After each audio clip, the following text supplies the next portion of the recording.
Welcome back to our channel. Look at your phone right now. Go to your calendar and look at next Tuesday. It probably looks like a series of blocks, meetings, reminders, tasks, maybe a gym slot if you're lucky.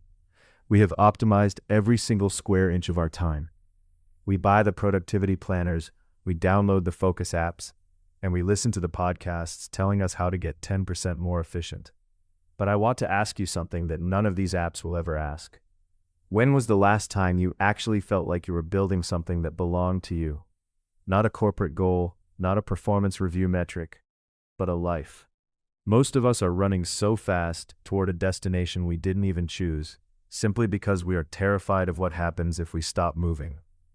The modern trap isn't failure. Failure is obvious. It makes a loud noise and you can fix it. The real danger for people in their 20s and 30s is a very quiet, very comfortable kind of stagnation. It is the golden cage of the good enough career. You get a decent paycheck, the office has free cold brew, and your LinkedIn profile looks respectable to your college friends. So you stay. You tell yourself that you're just gathering experience, or that you'll start that project when things settle down next quarter. But deep down, every Sunday night, there is a tiny voice that tells you are trading your highest potential years for safety. This happens because our brains are hardwired to mistake comfort for progress. Psychologists talk about the arrival fallacy, which is this deeply ingrained belief that once we hit the next milestone, the promotion, the raise, the title change, we will finally feel fulfilled. So we keep climbing. We become incredibly efficient at doing things that don't actually matter to us.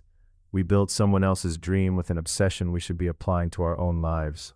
We act like we have an infinite amount of time to pivot, ignoring the fact that the habits of hesitation we build today become the permanent identity we carry tomorrow. Think about a standard piece of marble. If you leave it alone, it stays a rock. It's safe, it's durable, but it never becomes art. To make something meaningful, you have to chip away at the excess. You have to make decisions that leave scars on the stone. A few years ago, a close friend of mine was working a prestigious consulting job in Chicago. On paper, he was winning. In reality, he was completely invisible to himself. He spent his days creating slide decks that would be read once and archived forever. One afternoon, he looked at his boss, a guy who made $500,000 a year but hadn't seen his kids' weekday evenings in a decade, and realized that his current trajectory was just a slow-motion copy of that exact life. He didn't quit the next day, but he stopped treating his job as his identity. He started investing his best energy into his own ideas after 6 p.m., treating his corporate salary as a venture fund for his actual life. If you are feeling burnt out right now, it's usually not because you are doing too much. It's because you are doing too little of what makes you feel alive. There is a profound difference between being tired from hard work and being depleted from meaningless work. You don't need more motivation, and you definitely don't need another self-help book. You just need to stop lying to yourself about what you are sacrificing in exchange for a predictable routine. The shift doesn't require a massive, dramatic leap that ruins your financial security. It requires a daily boundary. Starting tomorrow, reclaim just 1 hour that belongs entirely to your own growth.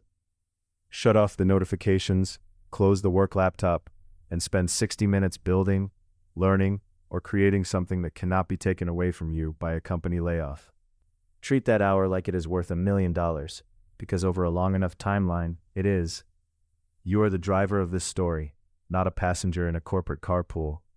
Stop waiting for a permission slip or a perfect moment that doesn't exist. Decide what you are willing to risk, because playing it completely safe is the riskiest move on the board. Don't just build a career that looks good from the outside. Build a life that feels good from the inside.